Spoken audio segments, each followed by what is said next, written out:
Too many singing. Too many tall people. Yeah, I'm not going to be singing. Back up. You sing. That's what I do.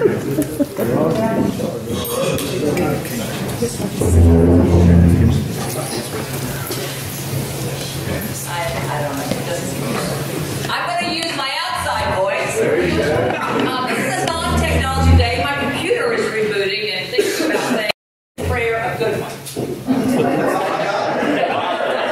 I use my preacher voice. Let's pray. God, you're the giver of all the good gifts of life. You're the source from which all of our blessings flow, and you've blessed us already today. We thank you for the way that you've been present with us, made it possible for us to be at this place, provided us with food, blessings all from you, because you are a good God and you are a benevolent God. Thank you for your blessings, and thank you for opportunities you give to us to be a blessing to others. In Jesus' name we pray. Amen. Thank you, Danny. Now if you join me in the Pledge of Allegiance.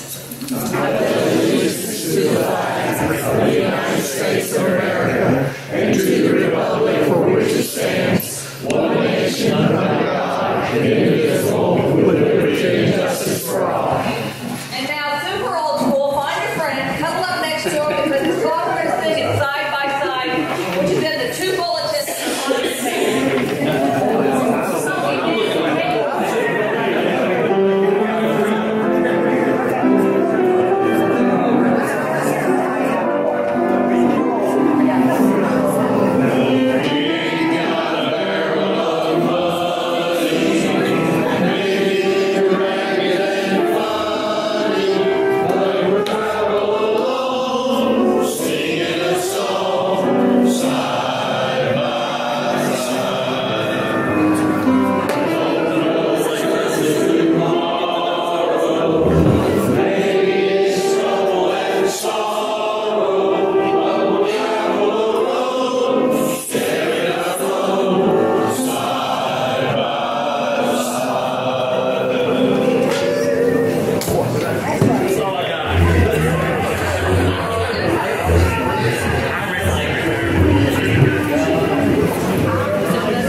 Judy, we're glad that Milton is here. Heather. So,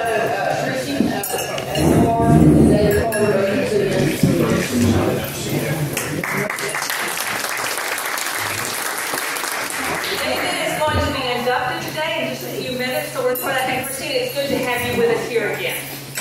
Anyone else? Announcements. We have a number of announcements today.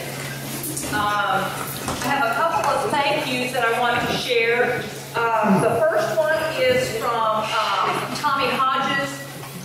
Dear fellow Rotarians, I want to thank you for Rotary sponsorship of the Life Center's annual Roast and Toast.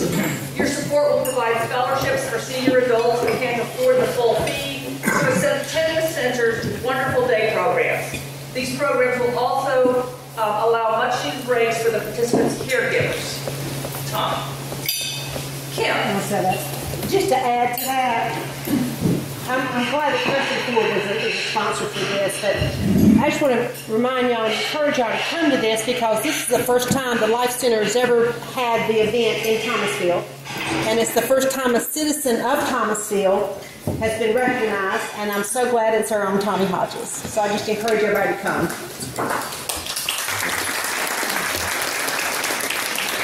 I know you all want to come and hear what they have to say about Tommy.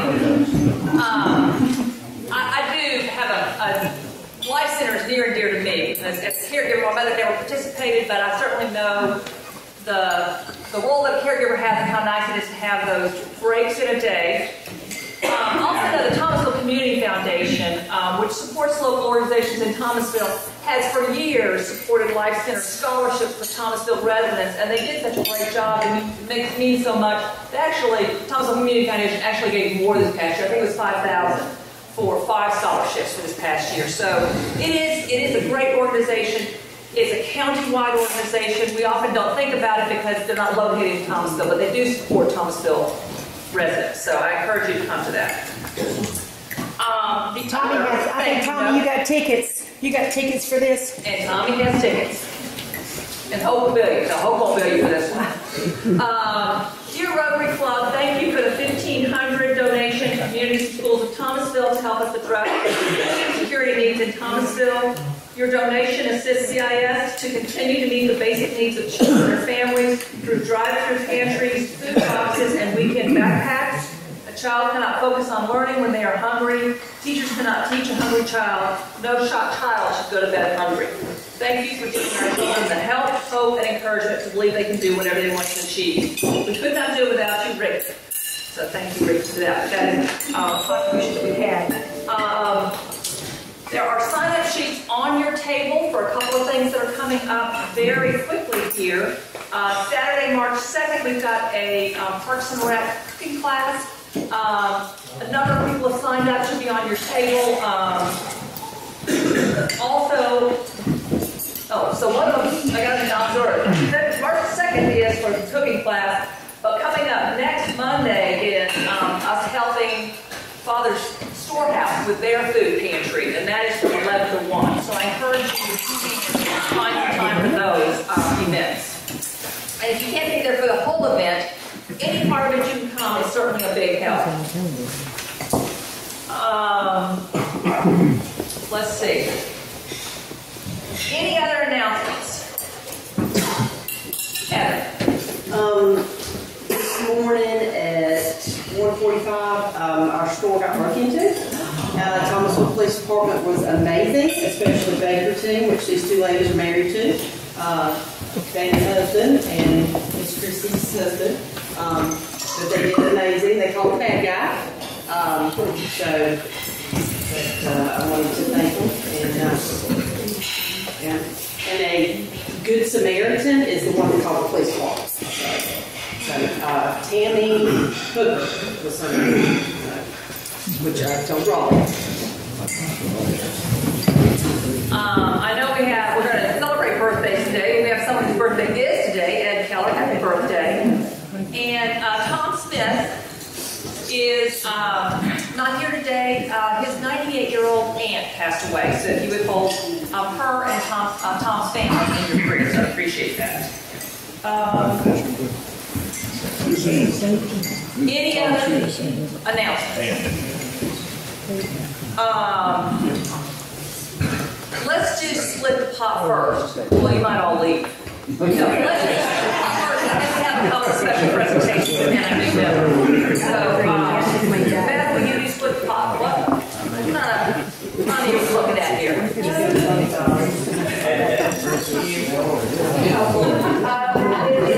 4,767. And I'm sorry, 11 cards. 11, that is important too. Corey. 4,767.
Rotary Club in the world.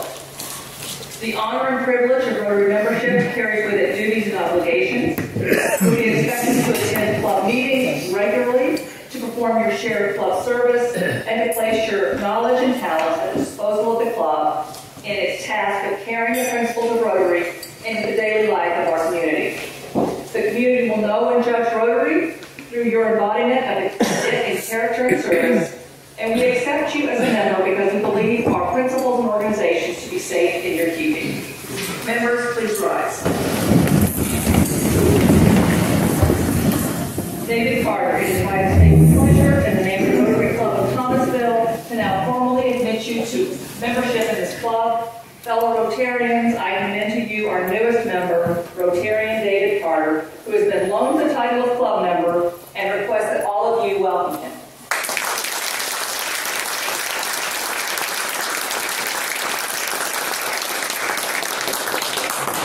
And now we'll ask David to give us his 3-minute bio.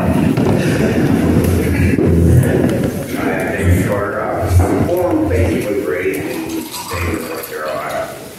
For 21 years prior to this, I've been in Florida. I left Florida, came up here approximately 40 years ago. The hurricane hit, so I moved back in Florida, rebuilding corporate. I'm a general contractor and have been for 21 years. I now live here and hope to establish myself. I enjoy working on old homes, and that's why I purchased a like that.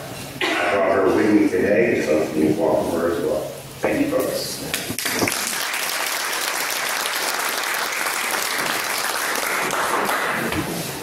And now for a couple of others, I think I know, Matt, if you will come up, we don't have Mike Frank here today, do we?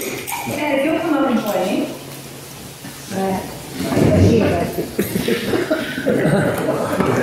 He's still over, you can't win, he didn't win a card.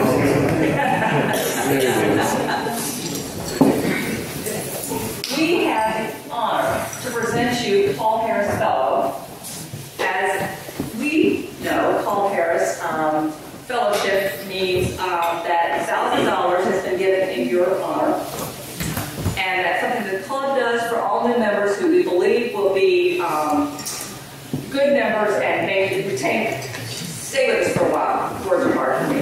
So thank you for this, and what our expectation of you is that you will continue to support our foundation, and in the future, your donations will give a Paul Harris Fellow to someone else. So with that,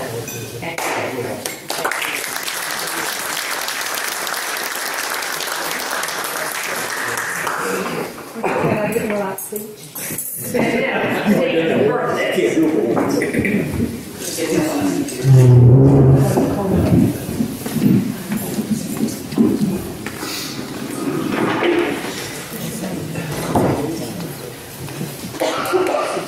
Thank you, President Mary Jane. It's really heartwarming to see the support that Rotarians have for each other and celebrate people's good fortune like the Bill Bliss. The love that's going out there.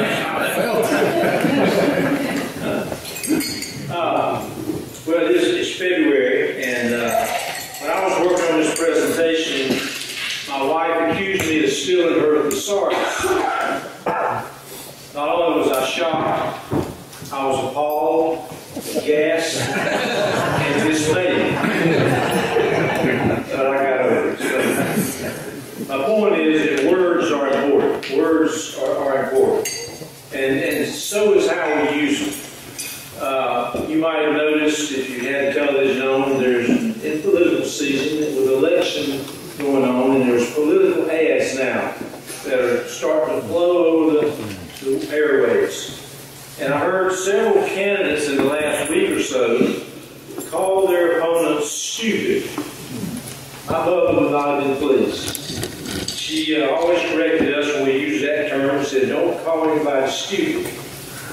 So she was right. There's so many better ways to call attention to a person's, for example, there's a Russian proverb that says it this way: intelligent thoughts have always followed him but he was faster. I could agree with you, but then we both be wrong. When it was raining brains, you had an umbrella. It's better to be silent and call a fool than to speak and remove all doubt. She only has 2 brain cells, and both of them are fighting for 3rd place. He's sharp as a marble.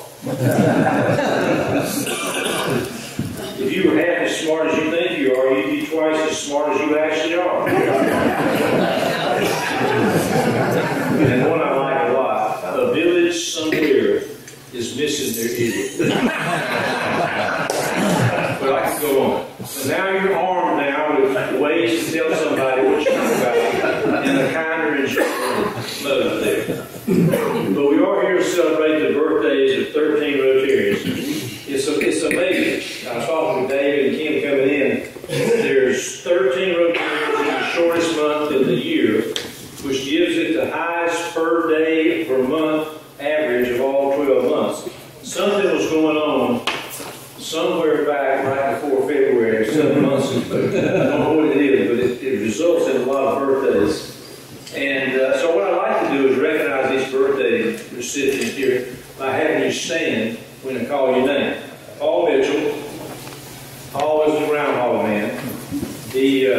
Each one, it comes out when you see his shadow, he knows whether Davidson makes the NCAA tournament. Joe Bennett, whom we accused of being born on Groundhog Day for so many years, and finally got it straightened out in the bulletin that he's on the 5th. Billy Freeman. There he is. Hey, Billy. Michael Brand. If you'll stand, keep standing, Billy, because you look a lot of shit. Got one. Tommy Hodges. I know Tommy's here. So let me talk about him. Olden Surratt and David Snap.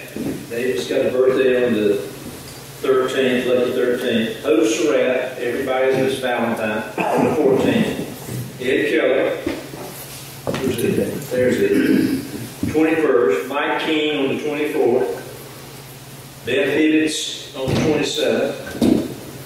Joe Hedgepeth on the 28th. There's Joe. And wait for it, Sam Everhart on the 29th. That's one, sir.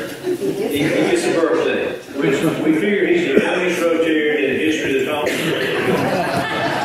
He's about 9 years old based on his birthdays. But he'll be forever young. So, with everybody joining in the same spirit that you bless Bill Pless with your happiness, ask him to lead us. Bishop Hyde will lead us and we'll sing happy birthday. Happy birthday to you. Happy birthday to you. Happy birthday, Rotarians. Happy birthday to you.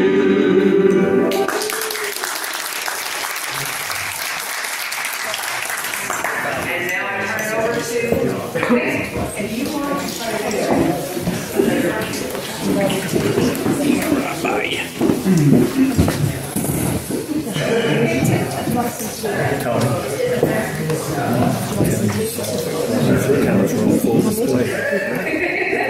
Tony, your musical talents are on full display up there.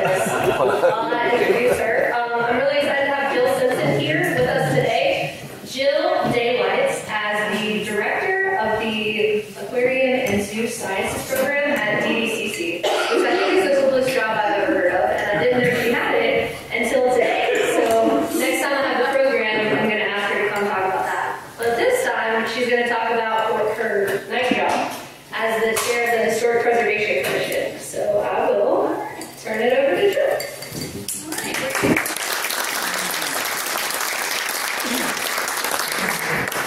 So hi, I'm Jill Simpson. I am the chair of the Thomasville Historic Preservation Commission.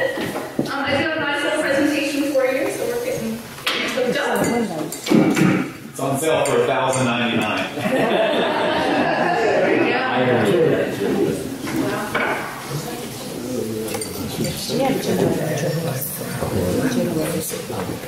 Yes,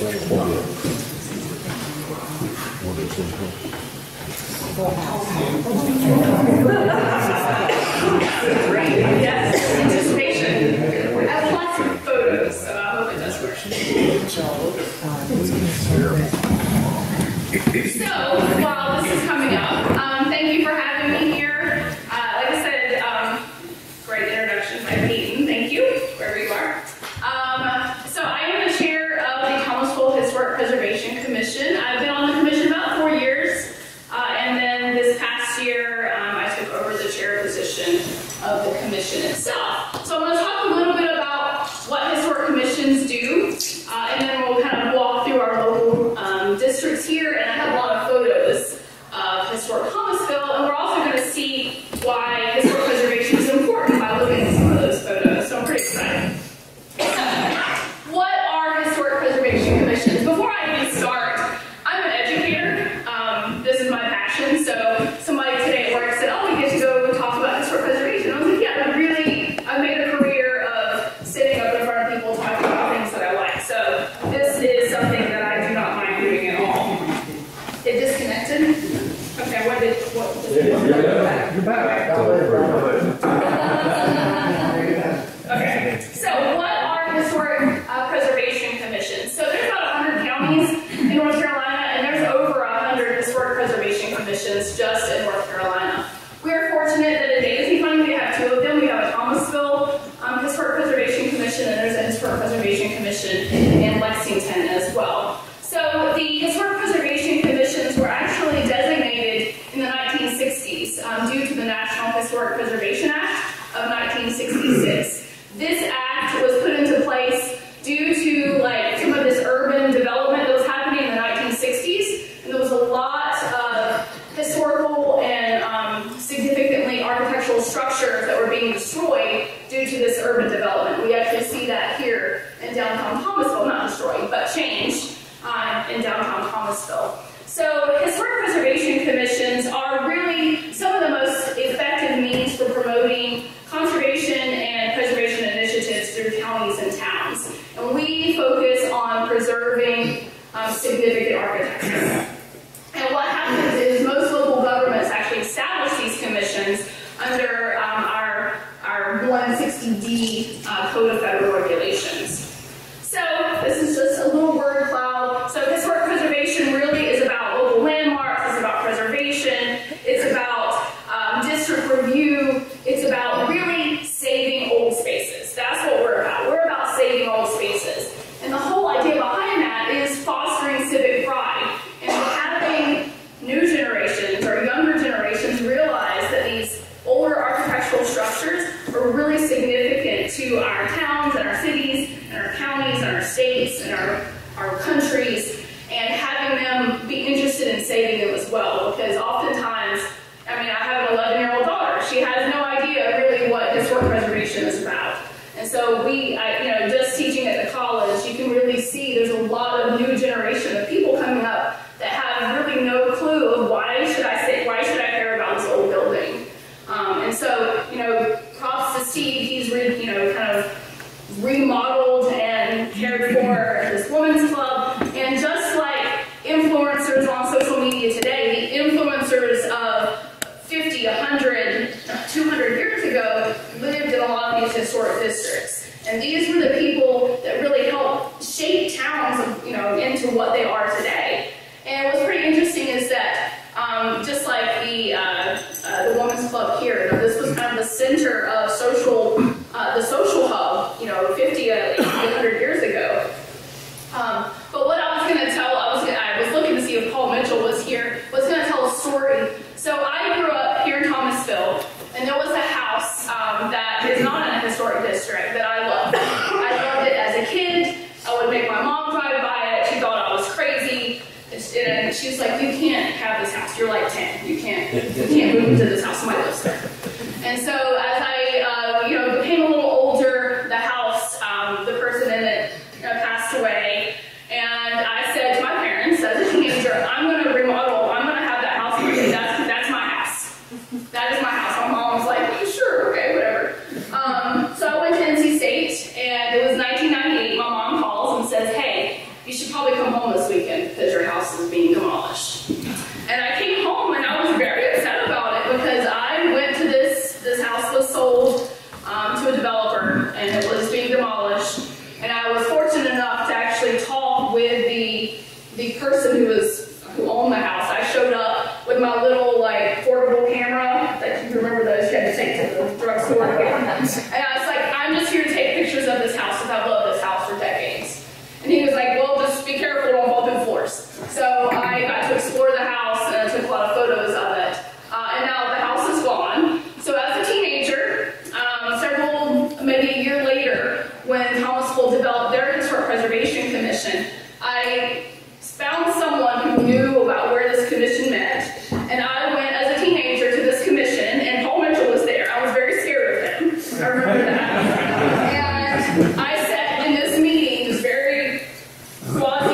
spaces and understand that. But in hindsight, I wish I would have really paid attention to the people that were in that meeting with me that day, because some of the best Thomasville historians were sitting in there with me at that time in hindsight. But, so this is why I've always been passionate about science, and I'm passionate about historic preservation. So what do we do? So we have several historic districts in Thomasville. We also have several properties that are on the National Register. This National Register was created under that National Historic Preservation Act of 1966. But we have 3 National Historic Districts that are on the register, and that's the Salem Street residential area, that's Randolph Street, and that is the Thomasville Downtown District.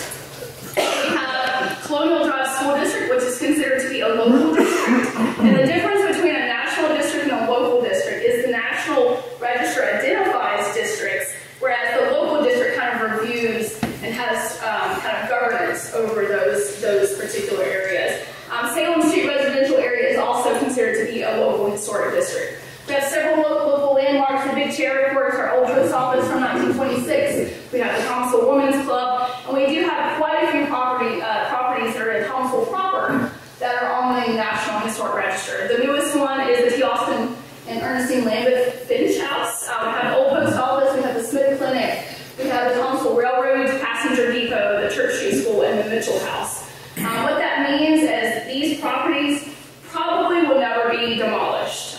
There will be times where, even though they may need to, they're probably in massive decay, some of them, that they can't necessarily be demolished without a review, is what that means. There has to be some sort of governance and review that goes through if these were to, unfortunately, be decayed past being able to save them.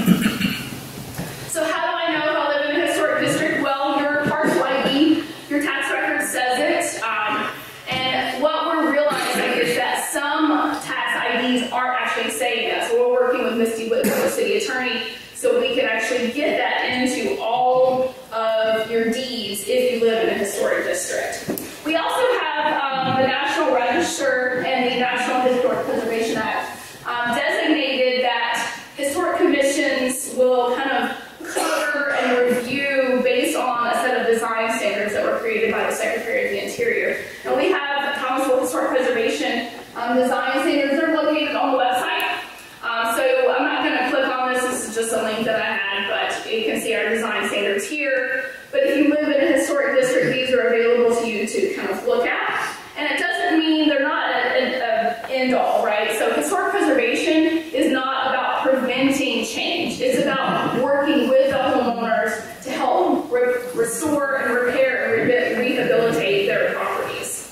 So we don't want to be what I've heard, is the, I've lost my place here. We don't want to be, labeled as any sort of crazy committee, right? So, what do we do? So we're that Regulatory Advisory Board. We're composed of 7 members. David Carter is our newest member as well, so we're very excited to have him on the board. But we're appointed by Thomasville City Council, and we're helping administer these locally designated historic districts, right? We also have oversee over local landmarks as well as regulations. We are a voluntary group. We're not paid to do this. We're voluntary. We're volunteers, and we're again appointed through the City Council. Peyton is our liaison to our Historic Preservation Commission. Our commission is staffed to the city planning, so Chuck George is the staff person for our commission. And basically, our primary responsibility is to review applications to what are called certificates of appropriateness, or COAs. And these are, I'm going to walk through the COA process. We have some other responsibilities as well. One of them is citizen education. I'm an educator. This is what I do. I like to talk about things that I like. So I like to talk about history and why history is so important. Our historical districts, our local landmarks, our National Register properties are really assets to our city. So citizen education is a great way to actually convey that information. The Historic Preservation Commission in Thomasville has undertaken several different architectural surveys in the area, so for all of the designation of our historic districts. I would actually like to get that updated in the next few years. We recommend historic properties to City Council for local designation. We can provide some technical advice about restoration, rehabilitation, an infill project, and infill is going to be new buildings. So we have some new buildings happening here in Colonial Drive School District.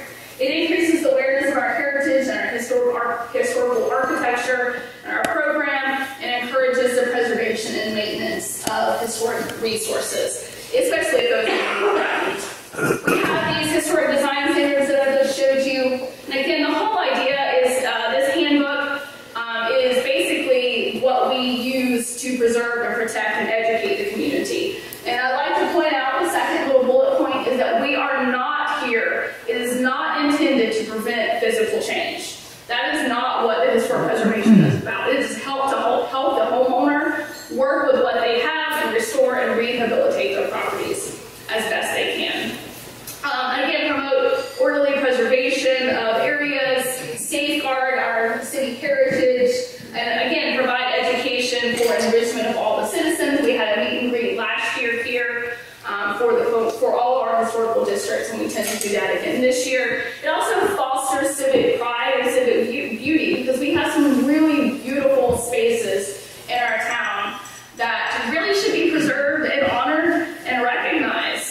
There's so many people who ride by these places or drive through these areas every single day. They don't even realize what they see. It also helps stabilize and enhance property values. I have been in several historic districts that are bustling. There are new people moving in. There are bustling little communities, and I really feel like Thomasville can be that. And we also contribute to the economic development improvement of the city and ourselves. And again, our intent is to assist anyone involved with historic properties. If you own it or you're involved in a historic property, we provide guidance for property owners, contractors, tenants, whoever it may be. And again, we use the city planning staff, city inspectors, and we have our commission members. We all can guide homeowners to help evaluate proposed changes. Usually when a COA is submitted, again, a certificate of appropriateness, they're either approved as submitted, approved with conditions, or denied. So what we do, again, we do not require property owners to make changes to their property. We cannot require someone to make changes to their property. We can't go to the homeowner and say, you need to do better. We can't do that. But we are charged with ensuring any sort of changes or exterior changes to those properties are consistent with the historical architecture. So when they did architectural surveys, when a historical architectural historian comes in, they actually design or designate what parts of the building is architecturally significant to the district. So there's bits and pieces of properties that are architecturally significant. And those are those pieces that you can't really change, right? You can change colors and you can change some styles, but we can't really demolish them. We don't want them to be demolished. We can, but we don't really want them to be demolished, because those are what makes those districts special, is those architecturally significant pieces. And again, property owners are encouraged to contact either us or planning and zoning early, so we can kind of work with the homeowners, so we can get that, get everything settled before money is being spent. So a COA, so again, a certificate of appropriateness. Again, if you live in the historic district, you really should obtain a COA before making an exterior change. Again, usually it has to do with the primary or secondary elevation, so the front of the house or the side of the house. There's changes. Again, just come and talk to us. We're not unreasonable. At least I don't feel like we're unreasonable.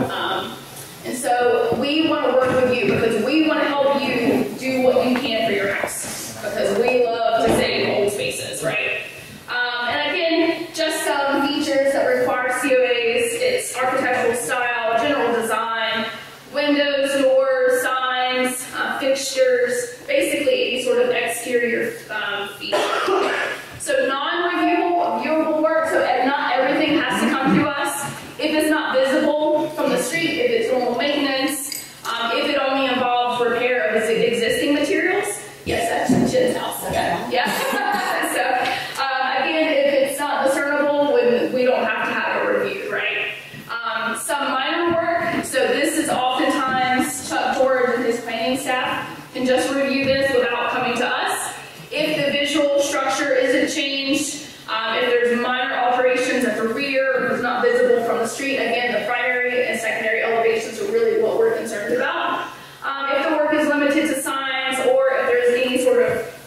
replacement of a missing architectural detail or piece.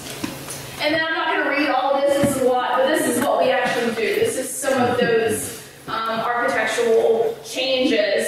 If there's a replacement of a roof, if there's changing a roof line, if there's any sort of painting of the masonry or painting of the brick, if there's roofing, built-in gutters, satellite dishes, removing any sort of material, resurfacing, again, replacing wood shutters, if there's any sort of pool added. Most of the times, I would assume people don't have pools to the front yard, so if it's in the back, it's fine. Decks, terraces in the back, replacement of windows or doors, replacement or installation of shutters, any sort of replacement of architectural details or changing those, porch handrails, awnings, canopies, any new walls. So these are some of the major work that we actually see during our COA review. So that's the kind of boring part, right? I don't think it's boring, but yeah, y'all are all want to sleep. So anyways, what we have now is like I said before, we're going to look at some old photos of Thomasville, and you're going to see in some of these photos why historic preservation is so important. And I just love these. So these are some of my favorite things. I pulled these from several different sources. So again, this was the very first store that was built in Thomasville, supposedly in about 1897. It's set where the land of buildings sits now. So that is where we're looking at this particular building by John Thomas. We also have the cemetery. You might see our historic preservation group doing some, and PACE as well, doing some cemetery tours maybe within the year. I'm very excited to possibly do that because we are one of the only cemeteries in the United States that have Confederate and Union soldiers buried side by side. And so that's a pretty great feature. So this was Salem Street in 1892. This is looking at the east side of Salem Street. It does not look like that now, right? So this is Salem Street in 1919, looking at the east side of the street. And again, one of the good reasons to point out here is that this is Kate's Block. I don't have a really great picture of Kate's Block, but this building here is where the North State parking lot exists now. It was Kate's Block. Many of you may remember those buildings, but you know, those are one of those things where that was an architectural feature for Thomasville is no longer there. We also have in the 1950s. See Kate's Block here. You can see the Palace Theater back here in the back. But I would like to point out the buildings here on the right. So we have, what is it, 9 Salem? And then the other one, the candy store, right? So that building doesn't look like that anymore because now we know what that building looks like. So in the 1960s, there was that big push to kind of remove a lot of this architectural features due to this urban development. So this is why historic preservation is important, right? And I always wonder, like, is that original architecture under all that? Hard to say. So this is the Palace Theater. We can see the changes that occurred with the Palace Theater, even starting in the late 1950s. And then the remodel of it. This is the inside of the Palace Theater, what it looks like today. So we have the Downtown Historic District. See how it's changed. But even looking at the architecture of this, the original Lambeth building and how it's changed today. This is East Main Street. So, East Main Street looks pretty good. It doesn't look, you know, a whole lot different. We could use some fixing up of East Main Street, but it's getting there, right? What's that? It did, yeah. A building fence. So this is looking north on Salem, sitting at the railroad tracks. So this is kind of what it looks like today. You can see a lot of those Romanesque architectural features are gone.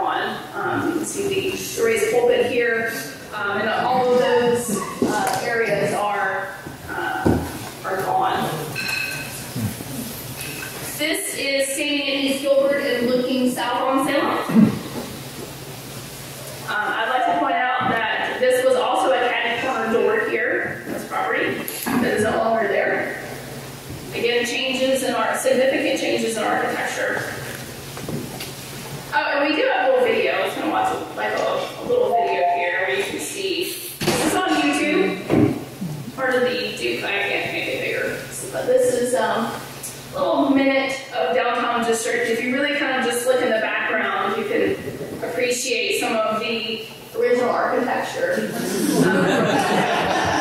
And also, how many people are downtown too? There's Cheap Valley, there's 9 Salem.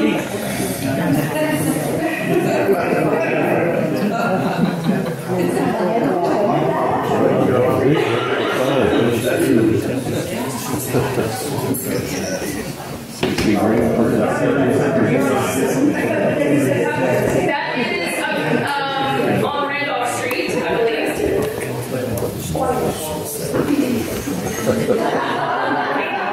That's why.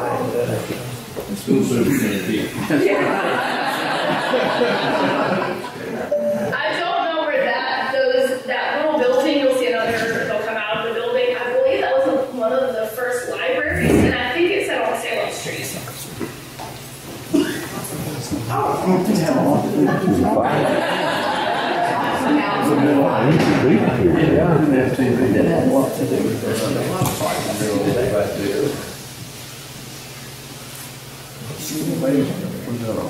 Throw it out the first time. So I thought that was a really neat.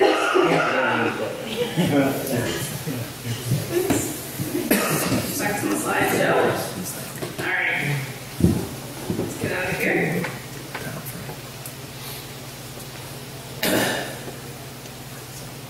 All right, a couple of more photos. So does anybody know where this is? This was the Mock Hotel. That's it, yeah. That's the real sits there now. So that's why it's called Mock Street, because of the hotel that's set on the corner. It burned down, yes. And then we have the original Rotary on that side, on the south side of the Rotary tracks. And I always appreciate the Thomasville sign that's still there, where everyone, the passengers, could see where they should be getting off if they didn't know that they were approaching Thomasville. This is the train depot, and of course the train depot. Cameron's here. Yeah, the train depot is on the National Register of Historic Places. This is 7 West Guilford, built in 1937. So we have the T. Austin and Ernestine Lambeth Finch House. It was built 1921, and the addition was added in 1938.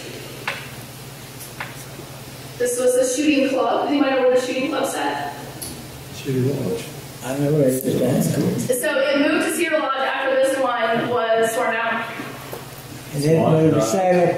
Then it moved to It set on the corner of Trade Street and West Main. So there's a little gas station. This is where the shooting club sat. I thought it was your house. Isn't that crazy? Like, this was a beautiful building. I live in the last bit. What's that? There's one more building that I live in the hunting club had. I'm sorry. I live in a building that the hunting club had. Okay. On Lodge Drive or yeah. Very good. Very good. That's the last hunting club. Oh yeah, off of Salem Street. Yeah. Yeah. So after this one, I don't know if it wasn't used anymore. It moved out to, I guess, what was considered to be the country at the time, off of Salem Street. This is Thomasville in 1940. So I showed my daughter this the other day on our big screen. I was pretty excited to see it up here. And I said, hey, so the big chair is right here. And she was looking and she was like, well, there's the church, because we grew up in First Baptist Church. You can see Dr. Julian's house right here on the corner, which was still in existence at that time. Even my daughter was pointing out, she was like, what is that church? Where is that church? It's like the Main Street Church is no longer there. It sits where kind of the professional building is now.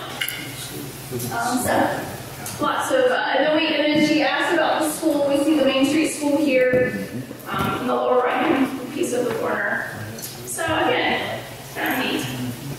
So a little bit about our historic districts. You can just see some photos. But this is the Salem Street Historic District. We have some photos. Popular houses there. Any of you know these houses? And you may live in some of them. I think I have some of y'all's houses on here. So, and we have the Randolph Street Historic District. So this is Randolph Street. This was actually the early 1900s before it was paved. Yeah, this is before the Civic Center.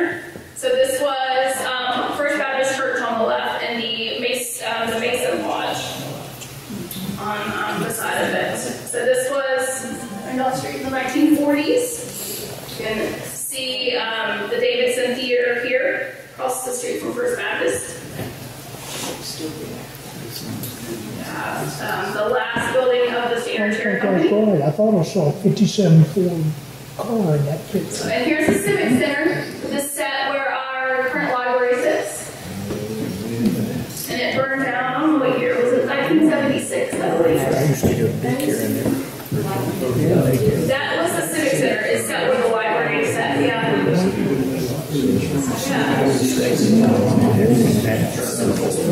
And then I go to First Baptist Church, so there's been 3 buildings there at First Baptist. It's backwards, so this was the earliest building, and this was moved, and then the second building was the current building.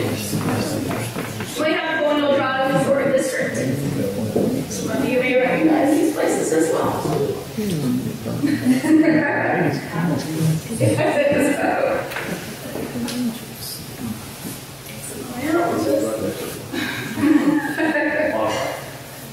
And we have the Women's Club. So the Women's Club, like I had mentioned before, was a hub of social activity. Steve has been so gracious to let us kind of look through some of the archives here. We actually found a little card that announced T. Austin Finch and Ernestine Lambeth's engagement was announced here for the first time in the 1920s, which was pretty exciting. And it was written in the minutes of the Women's Club as well. And of course we have the big chair. Couldn't finish the presentation without that.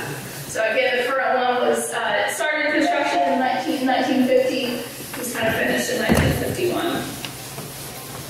And I love this photo because you can see inside of it. So it's hollow.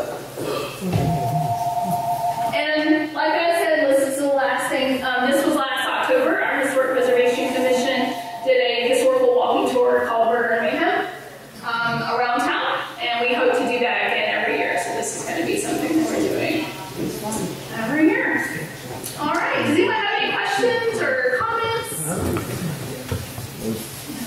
Last photo there. What is something that you think historic preservation wants to move towards? Well, I think more education for our districts, but also the Colonial Drive School District is only considered to be a local historic district, so there's 2 designations. There's a National Register of Historic Districts, and there's local designation. The Colonial Drive School District is not on the National Register, and I think our commission should move forward to kind of do a survey and have that put on the National Register, because people who live in this district can then get both a state and federal tax break for historic preservation purposes. But also, citizen education, right? So have everybody kind of appreciate all of the structures that we once have, and save what we have, and kind of help homeowners repair and rehabilitate their properties. All right.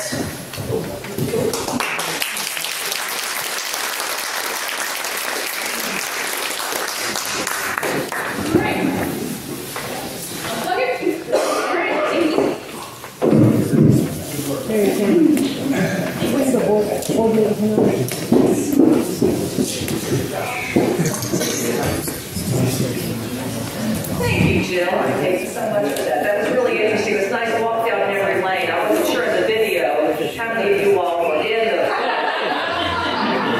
You don't have to raise your hand. That's okay. Yes, we do have Rotary Board does have a meeting tonight at 5:15 on Zoom. I'll send you the link.